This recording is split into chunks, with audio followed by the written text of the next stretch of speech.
PTSD is something that many of us are familiar with. PTSD is a cluster C disorder that occurs in people who have experienced or witnessed a traumatic event such as a natural disaster, a serious accident, a terrorist act, war or combat, or rape, or who have been threatened with death, sexual violence, or serious injury. In this video, you will learn about some of the symptoms of complex PTSD. Before we begin, don't forget to like and subscribe to this channel for more intriguing videos like this, and be sure to watch this video to the end. Number 1. You sometimes use work to mask or ignore internal pain.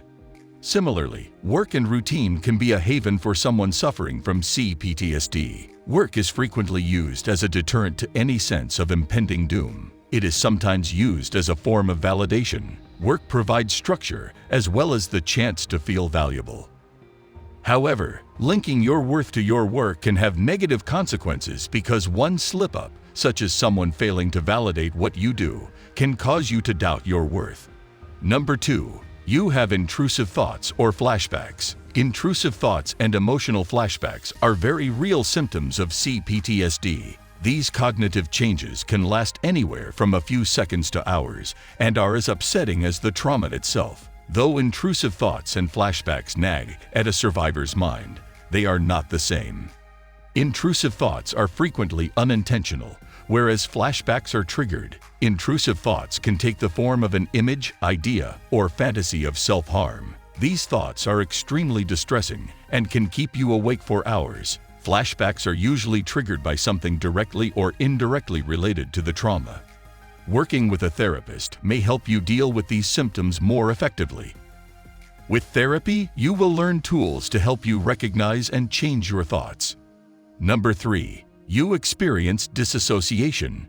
You may also experience periods of disassociation. During a traumatic event, your brain develops coping mechanisms. The most obvious is disassociation, in which you remove your cognition from what is going on around you. Disassociation is a coping mechanism for trauma. It takes you away from the trauma and allows you to live your life without having to deal with the overwhelming emotional burden. Disassociation can feel like an out-of-body experience for people suffering from CPTSD. You become disconnected from your perception, memories, feelings, behaviors, and yourself. It may appear as if you are watching yourself do things. This is called depersonalization. However, disassociation is a complex phenomenon that does not always manifest as depersonalization or derealization. It can also cause significant memory gaps, especially if they are related to your trauma, and even lead to a fragmented personality, or DID. Disassociation is a symptom of trauma that can disrupt your life. If you are experiencing disassociation, talk to a therapist or a medical professional about treatment options. Number 4. You have difficulty controlling your emotions. You may be experiencing irritability, anger, or apathy without knowing why. You may not even be aware of what you are feeling at times. When something bad happens to you, your reaction is not proportional or appropriate. For example, you may feel excluded from a group gathering. You may engage in binge behavior as a result of being marginalized to numb the pain or embarrassment of being left out. Affect dysregulation is more than just a side effect of repeated trauma. It is a necessary component of CPTSD. Because the environment never provided appropriate examples, the emotions learned during trauma do not fall into healthy behavioral patterns. People suffering from CPTSD experience intense emotional pain and frequently do not know how to label it, let alone cope with it. Fortunately, emotional grounding techniques can be helpful. If you are having difficulties, please contact a therapist who is experienced in treating CPTSD. Number 5. You are on a state of high alert. Even if there are no real threats in the area, you may feel on high alert. When you are put in a dangerous situation, your body goes into fight or flight mode. When the danger is removed, this feeling usually goes away.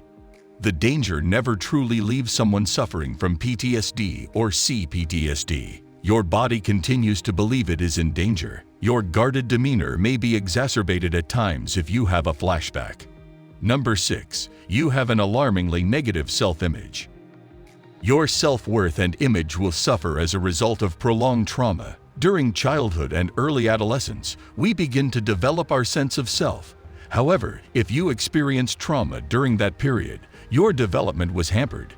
It is possible, and most likely, that you have absorbed your abuser's perception of who you are, and thus find yourself incapable of seeing yourself as capable, strong, and brave. You may feel responsible for the trauma or defined by it at times. As a result, you may dismiss positive compliments or attributes about yourself. However, with time and effort, you may be able to change your perception of yourself.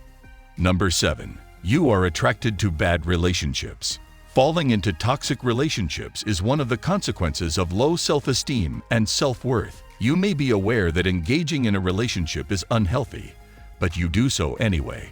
Why? The sad reason is that it feels familiar at times. In contrast, you may be drawn to someone unavailable. It could also be because it feels familiar. If you notice that you are drawn to relationships that do not serve you, speak with a therapist. Number 8. You have difficulty forming relationships. With everything you've been through, it's natural to find it difficult to form relationships. Trauma can rob you of the opportunity. It can make you distrustful of others, isolate you, and even push you into toxic relationships because they feel familiar. In some cases, the fear of being vulnerable can keep you from forming meaningful relationships. Number 9. You are apathetic towards life or living. CPTSD survivors may feel overwhelmed by their circumstances at times. Their trauma can cast a pall over their lives and dim their outlook. The world can appear dull and gray, and they may not be overjoyed to be alive. In extreme cases, they may lose their will to live. It may be a sad reality for some, but please seek professional assistance. Regardless of how things were or are now, things will improve, if not at least a bit more tolerable. And that's all for today, guys. I hope you enjoyed the video, and if you did, please like it and subscribe to our channel so you don't miss out on another wonderful video from us. Till next time.